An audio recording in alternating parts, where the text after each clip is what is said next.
Well, good afternoon folks, and welcome to another bush pilot video in the series. This will be the last one.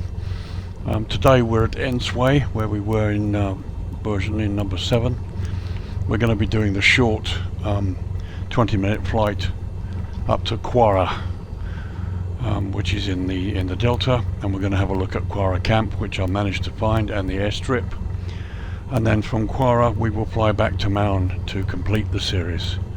So a lovely afternoon, nice weather today, and we'll be taking off and climbing to 4,500 feet, and yeah, hopefully you'll enjoy the trip. When we get in the air, I'll give you some details about KWARA camp, yet another amazing place operated by Quando Safaris and serviced by Moremi Air in the Cessnas, in the big Cessnas.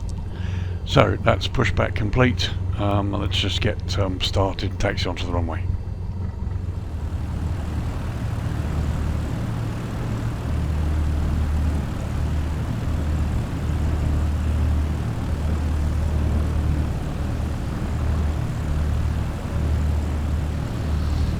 So we just go to the end of the strip here, turn around and take off. We're going to go up to 4,500 feet. As I said, weather's looking quite nice. Flight should take about 20 minutes, but as before I will edit the video as well, so you're not totally bored, but you just have to see this country. It's incredible.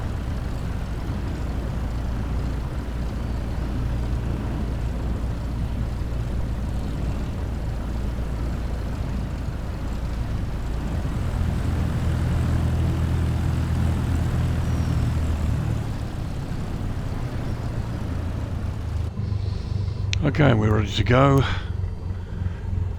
All the checks are complete. Let's just do the lights.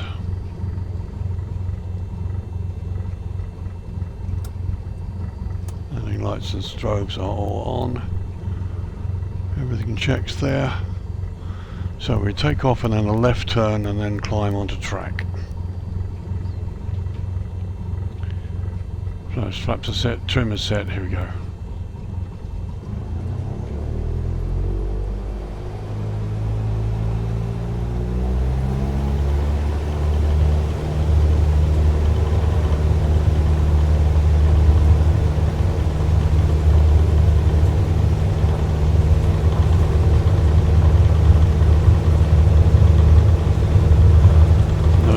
Steering, the rudder operation is a little bit better since the updates. Get in the air and miss the trees. There we go, nice smooth takeoff.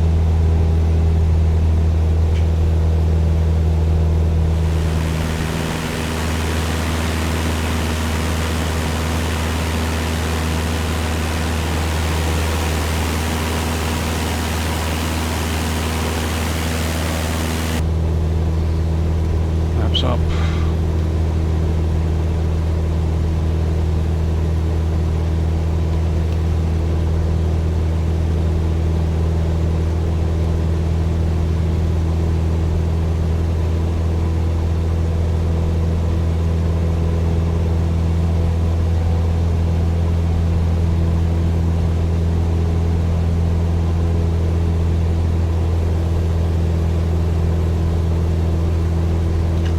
Nice.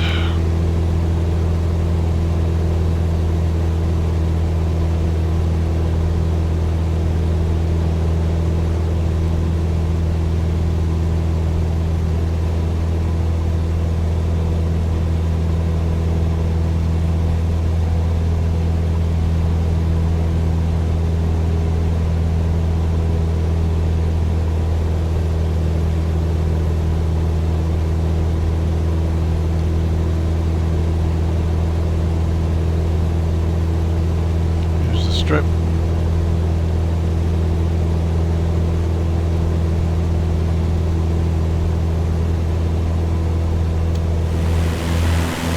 see the camp there by the river.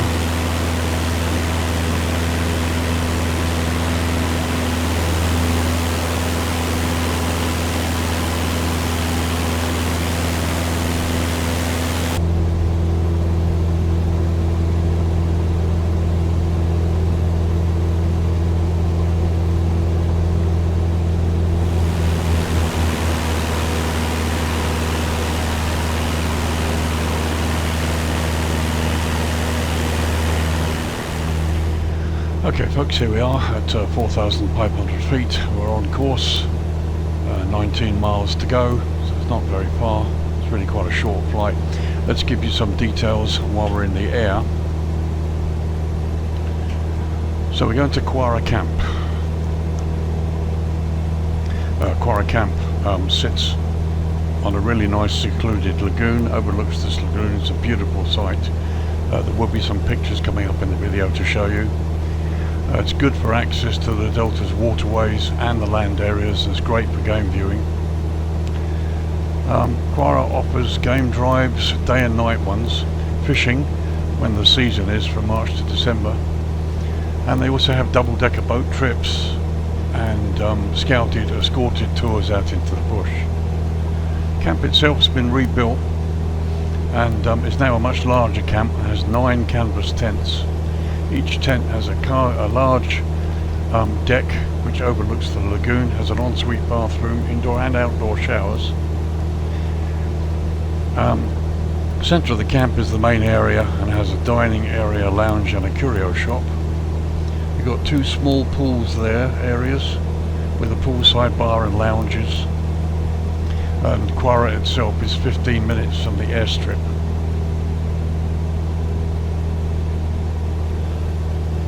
It prides itself as being a detox camp. They have no Wi-Fi, no telephone or cell phone connections.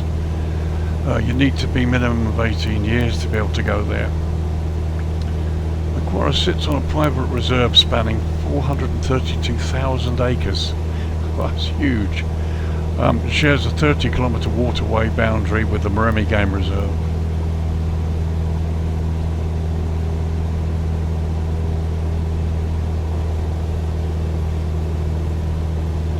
Now, Maremi Air is the airline that operates out of MAUN, which takes their guests out to the camp.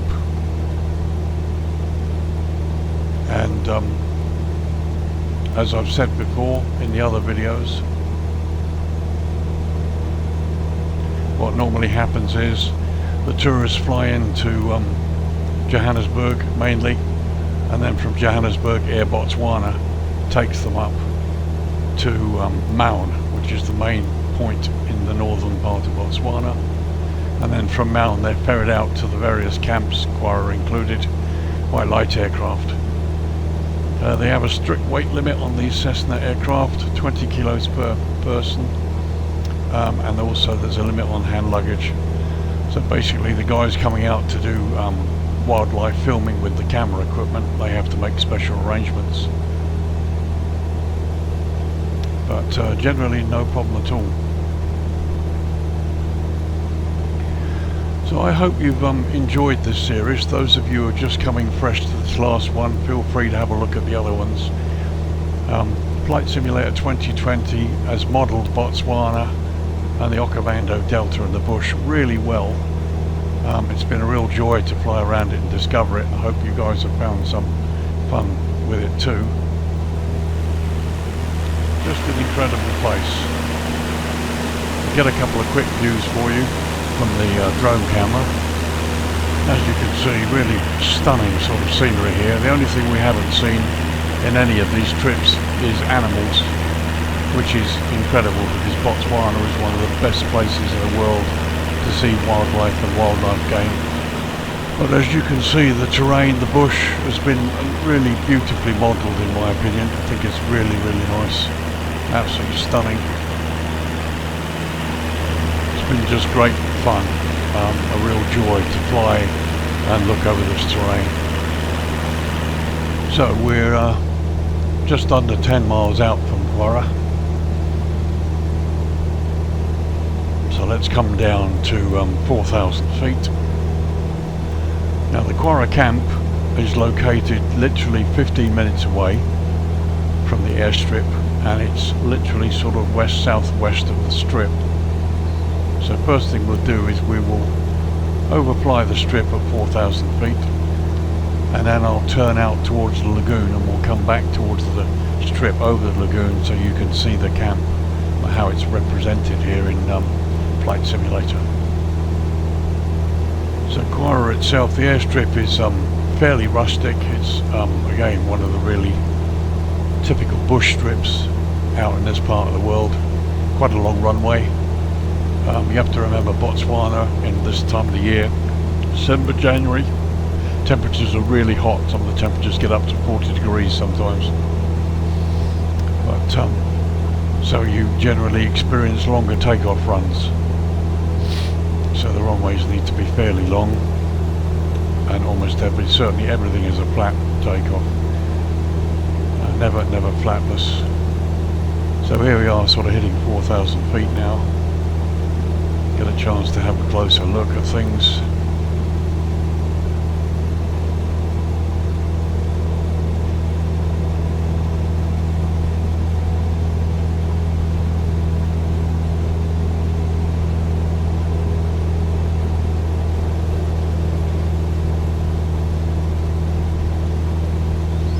Typical bush, lots of water, typical for this time of the year with the delta.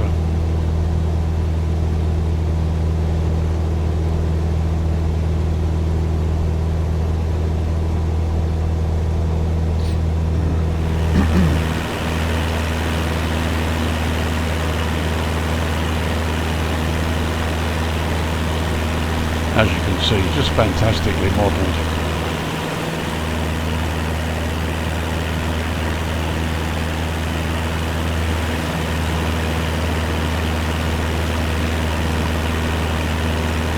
If I'm correct, there's the strip and the lagoon is there.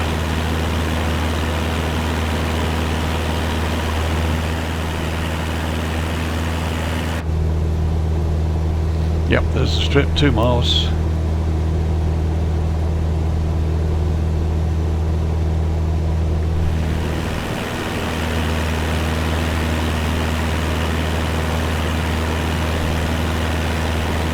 As you can see, it's fairly basic, very rustic.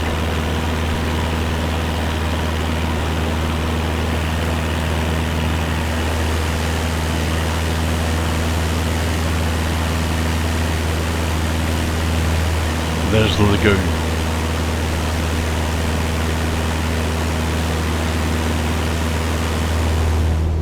Okay, so let's head out towards the lagoon.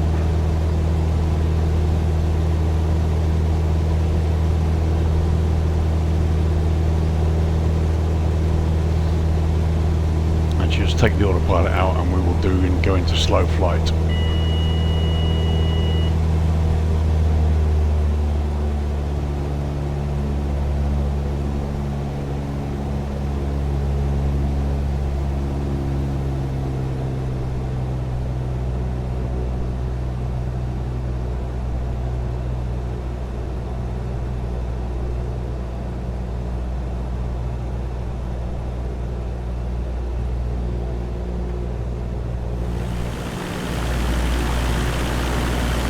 There's the airstrips on the left side. The camp is right out here. So I'm going to try and just go out a bit and then do a U-turn and fly in over the lake, over the lagoon. Hopefully you can get a look at it.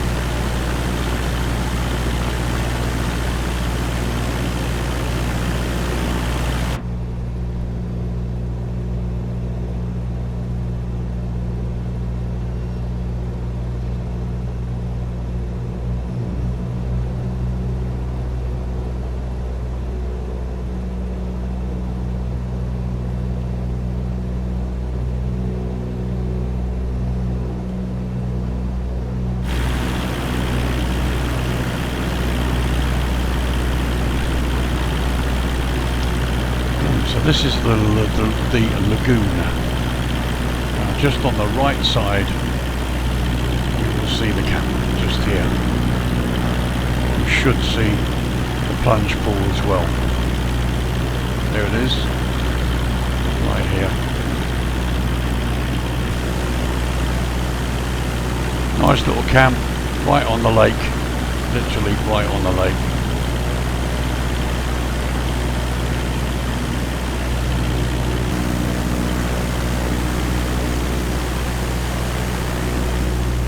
So let's do a touch and go.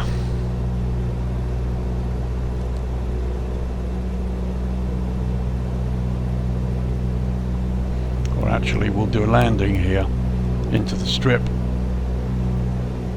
and then we will reprogram the GPS for a flight back to MAUN.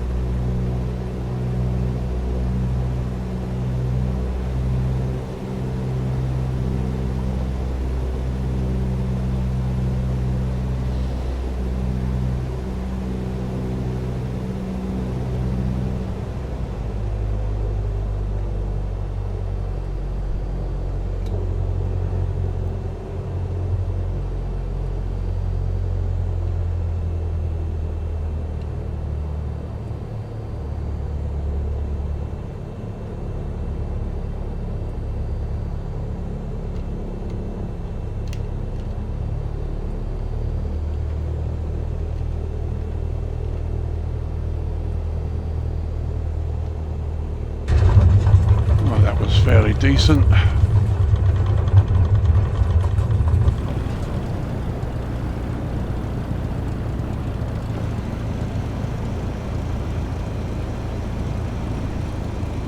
So as you can see, KWARA is a very basic airstrip in keeping with many of the strips out here in the Delta. We'll just pop to the end here.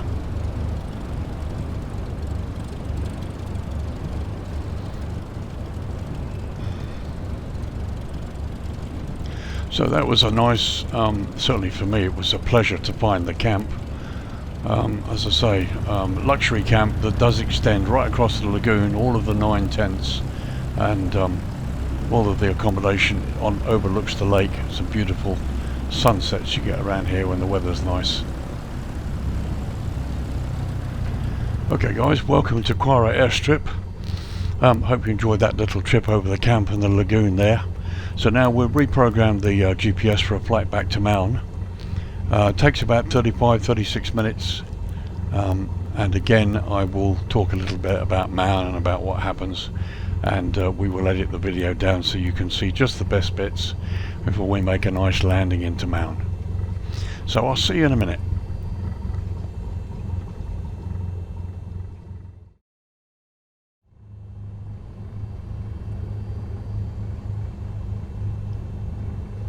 Well, welcome back folks, here we are. We've reloaded and checked the fuel, reloaded the flight plan for MAUN into the GPS, and taxied all the way back down to the end of the runway 30. So we will be taking off as before, and we'll do a left turn, climbing turn up to 4,500 feet. And we'll be tracking back to MAUN. As you can see, there's our plan. Okay, it's 52 miles, which really shouldn't take that long. Okay, so here we go.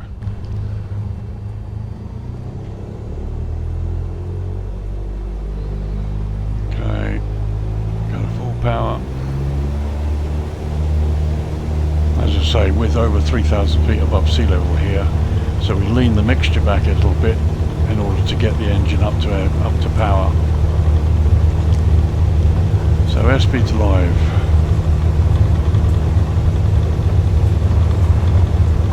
Actually managing to keep it in the centre of the runway, so controls are better.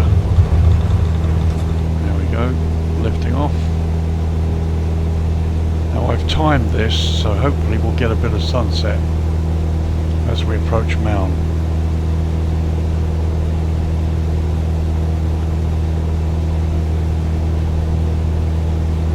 There's the lagoon off to the left there that you can see that we looked at in the first part.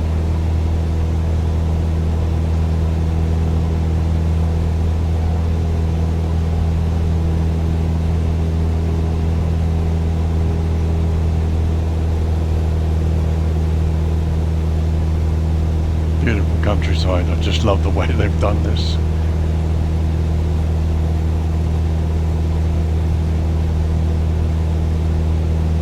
Again, you can see the camp is just there.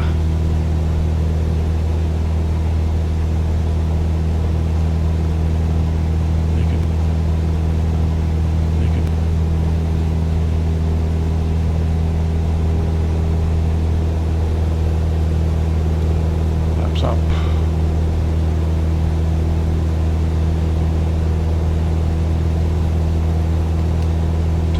back.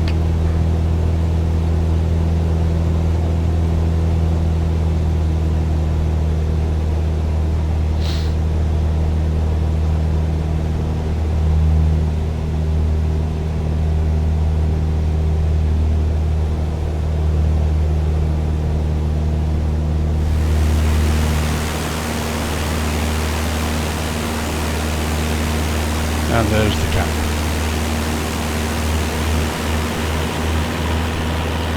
And once again, a beautiful view of the delta. Stunning landscape.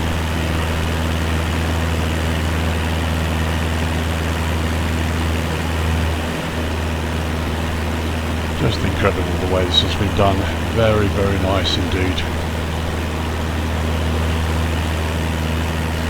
Huge wetland. The Okavango Delta is a massive wetland that floods at a certain part of the year and obviously draws thousands of animals, which is the big draw when the tourists come out here every year. Incredible.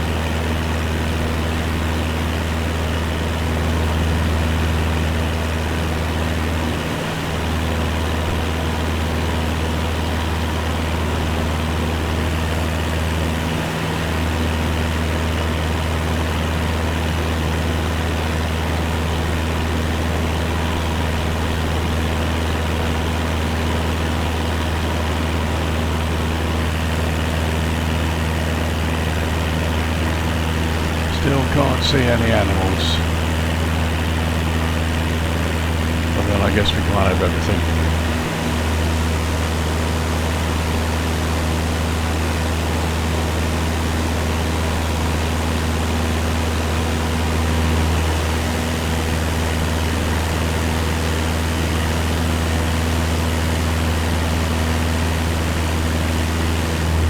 So with 40 miles to run, about 20 minutes.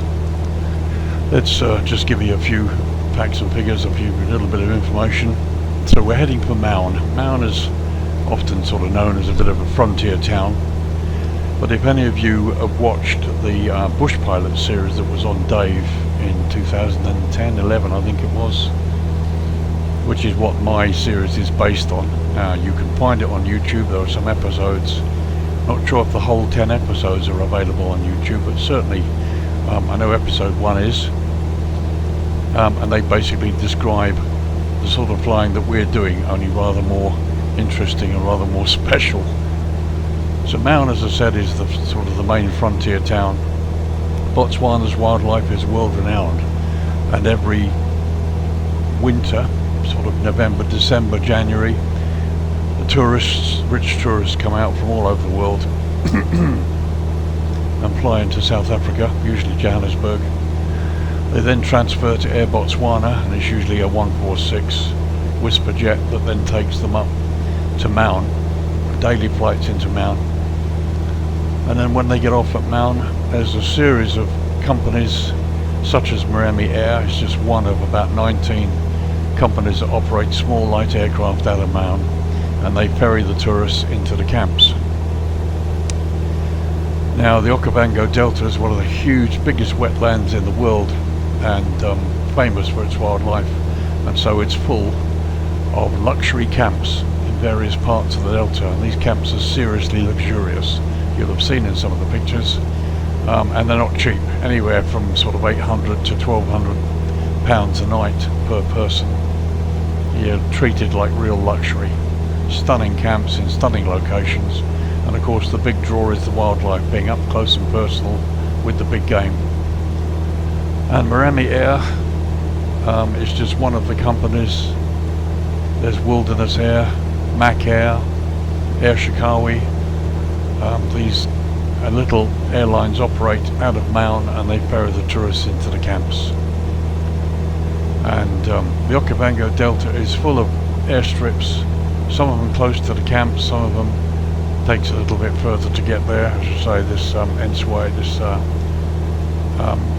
KWARA camp is 15-minute drive, and actually, as you've seen there, the lake is not that physically far away, but it takes a while because there's a real lack of roads here, and the only way to get tourists into the camps is by air. And So the bush pilots do it, and often they do it in sometimes pretty ridiculous conditions. There's no navigational beacons out here. It's all VFR, fly by the seat of your pants. They have GPS to help, but it's a case of finding your way around here. You really got to know where you're going, and sometimes the weather can be extremely unaccommodating. And you'll see some of this if any of you watched the Bush Pilot series before, or you care to have a look at the ones that are on YouTube. You know what I'm talking about. The other thing about MAUN, as well as the tourists, obviously every year, this is all before COVID obviously, one of the other things that MAUN is famous for is you get lots of brand new rookie pilots who have just literally come out of flight school with 200 to 300, maybe 500 hours on their logbooks, and they're looking to get their first aviation job. And so around about December, mid-December, they all start turning up in MAUN, and they have a visa which is valid for 3 months. They've literally got 3 months to find a job, and there's quite a turnover of pilots, so they're all coming into the MAUN, and they often live in tents to save money, just away outside of town and hoping for a job. And again, if you watch the Bush Pilot series, you will see what it is they have to go through in order to get their first flying job. And often it leads, if they're lucky enough to get the job, it's a way of building hours very quickly. You can do 2 years with Miami Air, Wilderness Air, flying the Cessna 207, 208, or even if you get up to the Grand Caravan. One of the pilots, there's only in his 20s, did 2.5 years with Wilderness Air, graduated all the way up to the Cessna Caravan 208, got himself around 1,500 flying hours, and managed to get a £70,000 a year job with Qatar Airways. So it's a stepping stone, first aviation job in their careers for most pilots, and a stepping stone to get to the big stuff, if that's what they want to do. Another airstrip out there, not sure what that one is, but again, another typical strip out in the bush.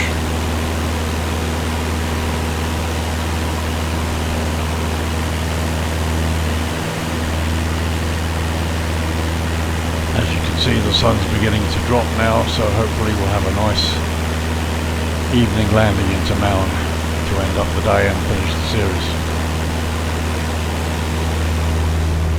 So yes, every year it's a ferry of brand new pilots fresh out of flying school, and often Botswana has to look at the local talent first, the people who've graduated from Botswana, South Africa, and then you've got the expats from Canada to the United Kingdom and various other places that all turn up hoping for jobs. And those that are successful, it can be a really good career, good grounding to get them started in their aviation career. And those that aren't, obviously they get 3 months to try and find a job. Sometimes they go and come back the following year, sometimes we don't see them again. But the TV series was excellent in my opinion, very well filmed. You get to see what bush flying is really like out here. Having said that, the new Microsoft Flight Simulator 2020 has done a very impressive job of showing what Botswana looks like out here. And the strips, I was amazed to find so many airstrips. So far I've counted about 25-30 strips, some of which I haven't even really explored. But I think eight flights is pretty much good. And you've had a chance to see the weather out here too, because we've done a rough weather flight too. And you've also managed to see the wetlands out by Naipan, which is quite impressive.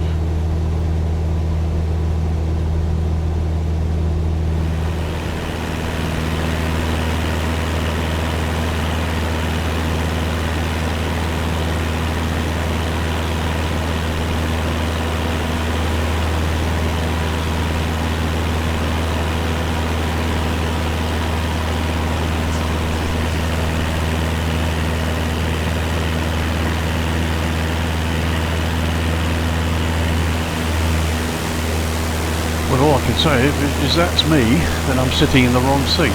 I should be in the left, but actually there is a guy sitting in the left seat there.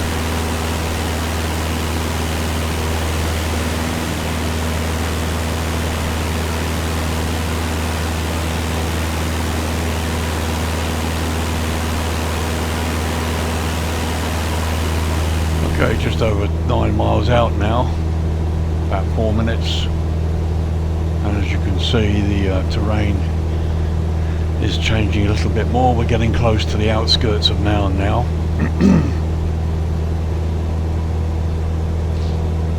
So get to about 5 miles, we'll start coming down to 4,500 feet.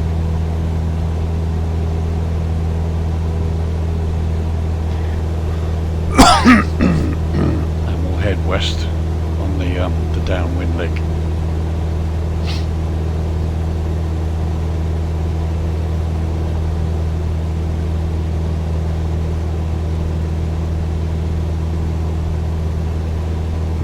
A couple of bridges here and there that I've not seen before.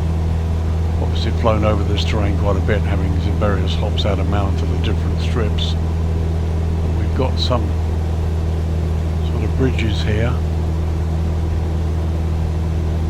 and there that seem to be appearing that I've not seen before.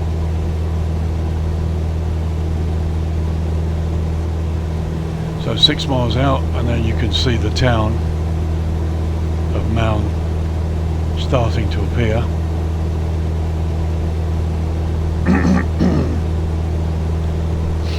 So let's bring the aircraft down to 4,500 feet.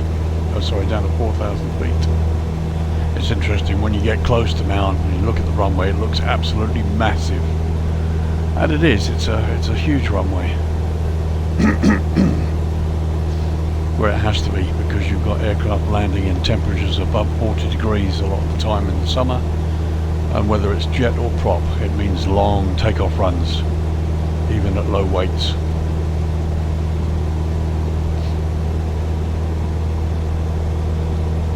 So 3 miles and you can just see the runway here now, there.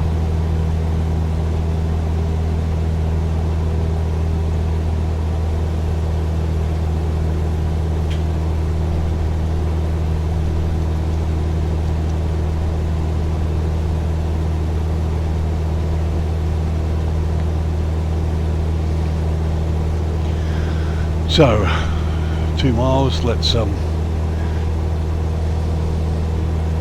round heading 265. So there's the strip, looks like a huge runway, and this is the outskirts of MAUN. And again, this has changed a bit since I last flew out of here, so obviously Sobo, Microsoft are updating the ground data as they improve the sim. Certainly this wasn't there before.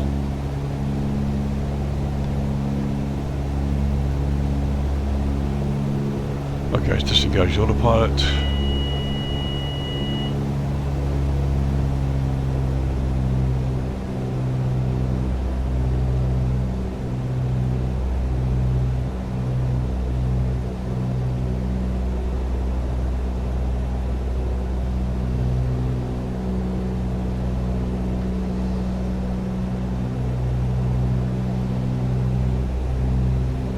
Okay, so where that when that car come abeam this, then we will make the left base turn.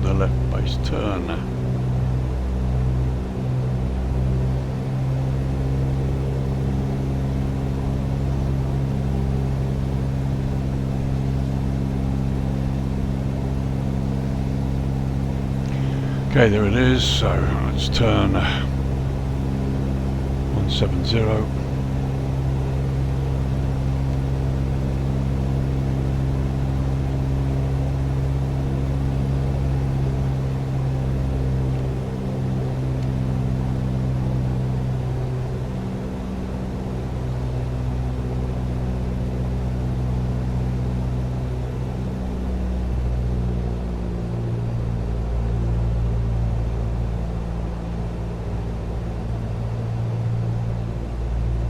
field.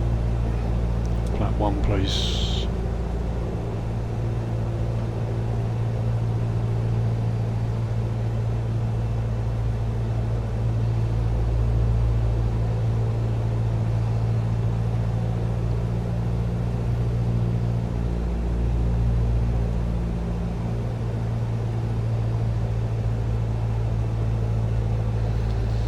On the turn finals.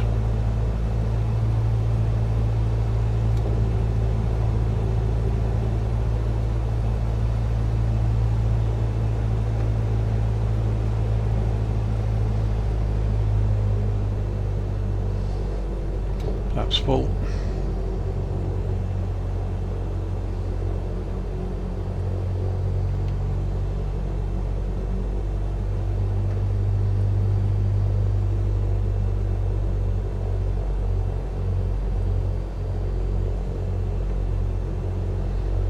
A little bit high at the moment, but that's no problem.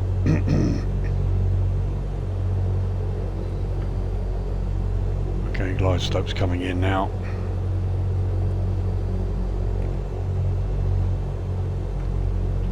Okay, flaps are full.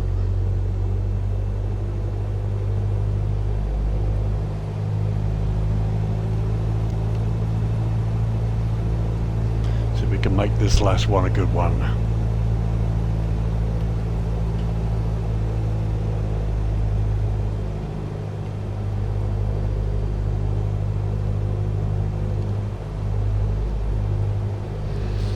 Instructor used to say, look right down the runway.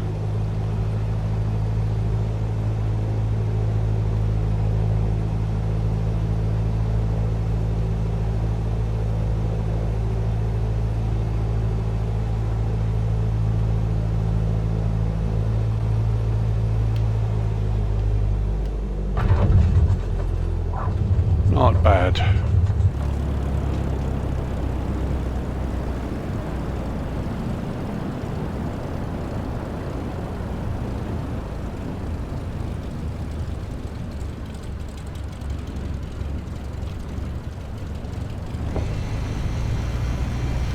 So welcome to MAUN, frontier town.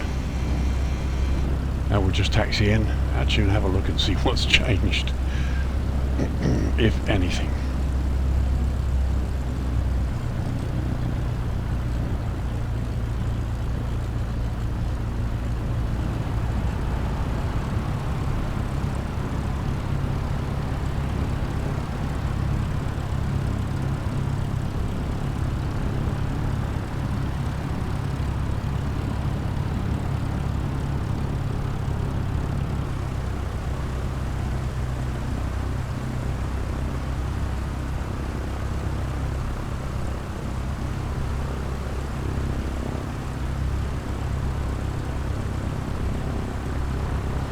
Love the buildings, very quaint.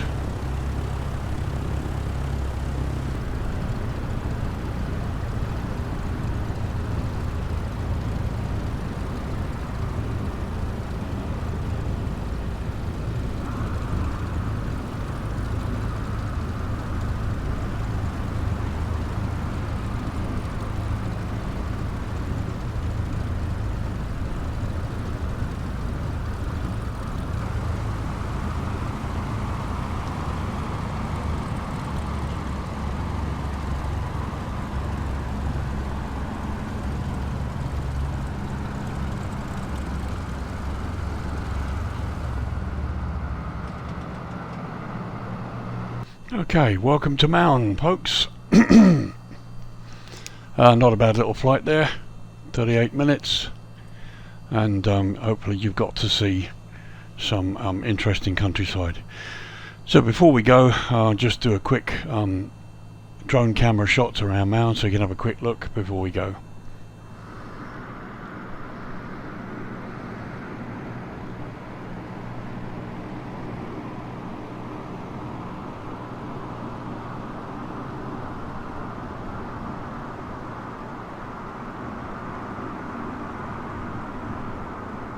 So there you go, there's a really nice high level aerial shot of MAUN. You've got the single runway 0826, which is huge, and the town. This is the main road goes into the airport and then goes down to the town and the river behind.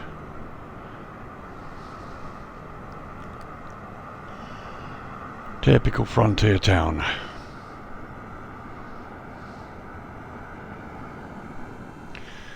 Okay, once again, welcome to MAUN, and yeah, nice little flight to finish the series, I think. I'd just like to thank a few people. Neil Warman, who is my colleague at VAP Air, flown with Neil for many years. We fly online quite a lot together. Neil first got me into video editing and has been enormously helpful, and has enjoyed and supported some of these flights as well. Thanks to my colleagues who I used to work with at Gatwick, some of the people for EasyJet, some of the pilots that I knew who've helped me in my flying skills and navigation skills. I'd like to pay tribute also to the Dave channel and the producers of the Bush Pilot series on TV, from which I got a lot of inspiration, and I hope you've enjoyed it. So all that remains for me to do is to say thank you very much for joining me on this flight, and if you've been with me all the series, I really appreciate your support and hope you've enjoyed it. Bush flying in Botswana really is something different. Probably one disappointment was Victoria Falls. I'm really hoping that Asoba Microsoft would do a job on Victoria Falls and really improve it, because it's not too far to fly from here, and you've got Victoria Falls Airport as well, not far away, and it's interesting country up there. So yes, hope you've got something out of this. If you like this kind of thing, please like and subscribe to my videos. Hit the bell to be notified of when the next video comes up. I release at least one every Sunday, mostly. Sometimes I release extra ones on Sunday as well, and in the week. I do videos on Prepare 3D, currently version 4.5 I'm flying in, do adventure flights. I also do reviews of scenery in Prepare 3D and Flight Simulator 2020. And I'm looking forward to doing more flights in Microsoft Flight Simulator 2020 as well. I have both sims and watching this development with huge interest. I have a website as well, VirtualAirlinePilot.org. If you want to find out more about me, who I am, what I do, where I come from, what my career has been, I'm actually retired now. You can go there and read about me and find out what's going on. I usually notify on the main page what's coming up on the coming Sunday. So this video will be released on Sunday, and also we're hoping to fly out of the new Istanbul International Airport. New scenery was released by scenery.tr a week or two ago for this new airport, and it's stunning. I've actually reviewed it, and on this Sunday we hope to fly out, probably in the Airbus or the 73, and look out later on for an approach into Sydney. Neil and I on Monday are going to be flying from Chengdu down to Sydney, 10-hour flight, and we'll be taking some video from that flight too. So yep, thank you to all my supporters. People have subscribed. I hope to keep this going and my video editing skills improve. And again, thank you very much for joining me, supporting me in my efforts, and I look forward to seeing you all in the next video. So this is Lee, Virtual Airline Pilot, saying goodbye for now and see you again soon. Take care.